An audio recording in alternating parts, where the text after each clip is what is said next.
Ebyokwerinda binywezeddwa ku kkooti enkulu mu Kampala ng'abasiraamu 14 abavunaanibwa emisango egyekuusa ku kutemula bamaseeka bakomezebwawo mu kkooti okuwulira omusango guno.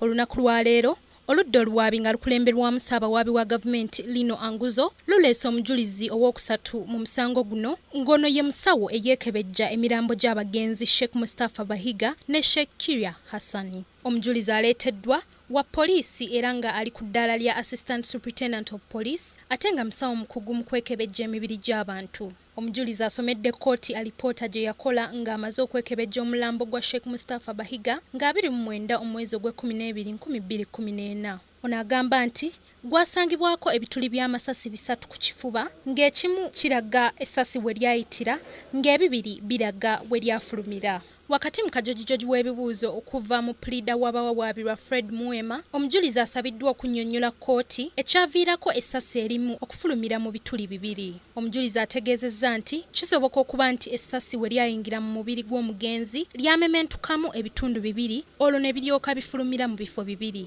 Era oludda oluwaabi lwongedde ne lukunya omujulizi okukakasa nga ddala alina obumanyirivu mu kwekebejja emirambo wabula nga talina biwandiiko bikakasa bumanyirivu bwe. Wano omulamuzi Ezekiel Muhanguzi wasabidde omujulizi ono okwanjula ebiwandiiko ebikakasa ekyo mu lutuula lwa kkooti olunaddako olunaku lw'enkya.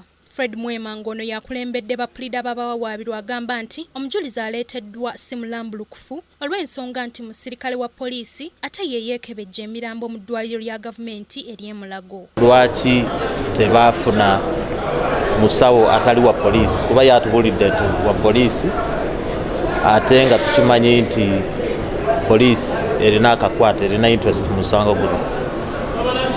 So tugezezzaako okulaga kkooti era nga kkooti ejja okusalawo nti teyali muntu mutuufu kukola postmortem eno. Okusinziira ku ludda oluwaabi, 14 bano omuli Sheikh Siraj Kawooya ne Sheikh Muhammad Kamoga beenyigira mu kutta Sheikh Mustapha Bahiga ebwebajja, Sheikh Ibrahim Hassan Kiria ebweyogerere ne Sheikh Abdul Kadir Muwaya Mayuge mu mwaka gwa 2014. Bano bazziddwayo eruzira wakati mu byokwerinda ebyowaggulu okutuusa olunaku lw'enkya lwe banaakomezebwawo mu kkooti okwongera okuwulira omusango guno. Ku lwa Kingdom TV, Madrid Nabukeera, amalindirire. This is Kingdom TV.